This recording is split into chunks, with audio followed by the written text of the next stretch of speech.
ప్రభునందు ప్రియమైన శ్రోతలకు వందనములు. ఈ పోడ్కాస్ట్ కార్యక్రమంనకు స్వాగతం. మీ అందరి కొరకు ఈ కార్యక్రమమును ప్రసారం చేయుచున్నాం. విని దైవాశీస్సులు పొందుకోగలరు. ప్రభునందు నా ప్రియమైన దేవుని బిడ్డలారా, మీకందరికీ ప్రభు పేరిట ప్రేమతో వందనములు తెలియచేస్తూ ఉన్నాను. యేసు ప్రభుల వారు సిలువలో పలికిన 3వ మాటను ఇప్పుడు మనము నేర్చుకునే ప్రయత్నం చేద్దాం.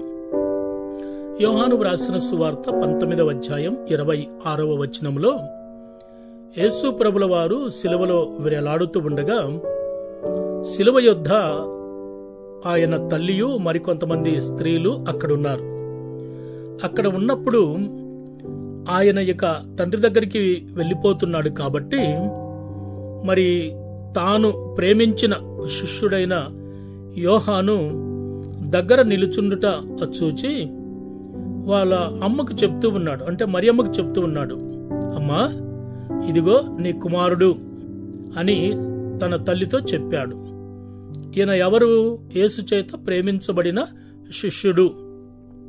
మనము యోహాను 13:23లో చూస్తే యేసు చేత ప్రేమించబడిన శిష్యుడైన యోహాను యేసు రొమ్మున ఆనుకొనియుండెను అనే మాట మనము చదువుతాం. యేసు చేత ప్రేమించబడిన శిష్యుడు ఎవరైనా ఉన్నారా అంటే అది యోహానే. కాబట్టి ఇక్కడ ఆ తల్లిని గుర్తు చేసుకొని శిష్యుడైనటువంటి యోహాను లేక ప్రభు చేత ప్రేమించబడినటువంటి ఆయనకు చెప్తూ ఉన్నాడు, అమ్మా ఇక నుండి ఈయన నీ కుమారుడు అని చెబుతూ మరి శిష్యుడు కూడా చెప్పాడు, ఈమె నీ తల్లి అని చెప్పాడు. అంటే ప్రభు ఎంత బాధ్యతను గుర్తు చేసుకొని మరి యేసు ప్రభు తదనంతరము లేక యేసు ప్రభు తర్వాత పుట్టిన సోదరులున్నారు. మరి వాస్తవానికి వారు చూసుకోవాలి తల్లి యొక్క బాధ్యత. ప్రభు వారికి అప్పగించాలి ఒక విధంగా చూస్తే. కానీ ప్రభు ఆ పని చెయ్యకుండా తాను ప్రేమించిన శిష్యుడికి ఆ తల్లి బాధ్యతను అప్పగించినట్టుగా ఇక్కడ మనము చూస్తూ ఉన్నాం.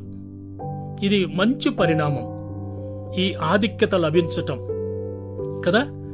దేవుడు ఆ బాధ్యతను యోహానుకి ఇవ్వటం, యోహాను నిజంగా దాన్ని ఒక మంచి సంతోషకరమైన మాటగా తాను దాన్ని అంగీకరించినట్టు మనకు అర్థమైపోతూ ఉంది. అయితే ఈ రోజుల్లో చాలామంది మరి తల్లిని ధిక్కరించటం, తల్లి మాటకు వ్యతిరేకంగా మాట్లాడడం, ఇటువంటి పరిణామాలు మనం ఎక్కువగా చూస్తూ ఉన్నాం. ప్రియ దేవుని బిడ్డ, తన ప్రాణాన్ని త్యాగం చేసి నీకు జన్మనిచ్చినటువంటి నీ తల్లి యొక్క బాధ్యత కుమారుడిగా నీకుంది అని ఈ మాట ద్వారా నేను మీకు గుర్తు చేస్తూ ఉన్నాను. సామెతల గ్రంథం 1వ అధ్యాయం 8వ వచనములో నీ తల్లి చెప్పు బోధను త్రోసివేయకుము అంటాడు.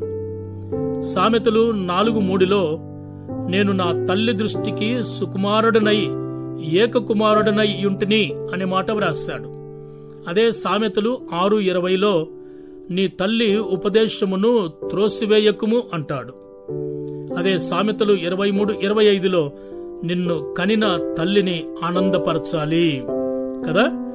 ఇప్పుడు ప్రభు పలికిన ఆ మాట ద్వారా తల్లి అయిన మరియమ్మ గారు ఎంత ఆనందపడి మరి తన యొక్క శేష జీవితము మరి ప్రభు చేత లేక ఆమె కుమారుడి చేత ప్రేమించబడినటువంటి మరి యోహానుతో ఆమె శేష జీవితము గడపటం జరిగింది. ఆమె కూడా ప్రేమతో మరి అంగీకరించి యోహానుతో ఉండేదానికి ఇష్టపడింది.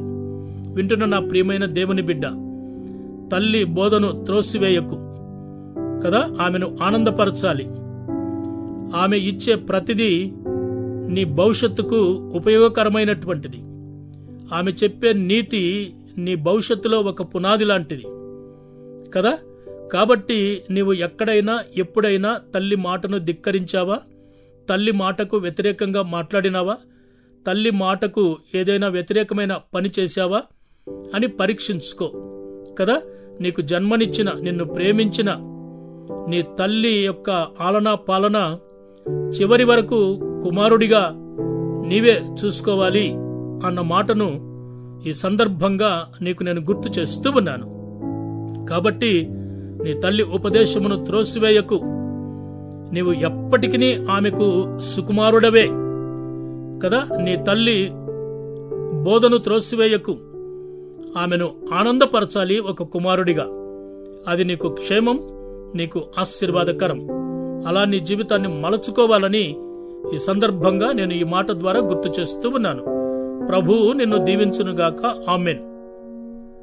ఈ కార్యక్రమమును గూర్చి మీ సలహాలు మరియు మీ ప్రార్థనా అవసరతల కొరకు మమ్మను సంప్రదించవలసిన మా ఫోన్ నంబర్ 9485508539 మరియు ఈమెయిల్ ఐడి info@fibaonline.org.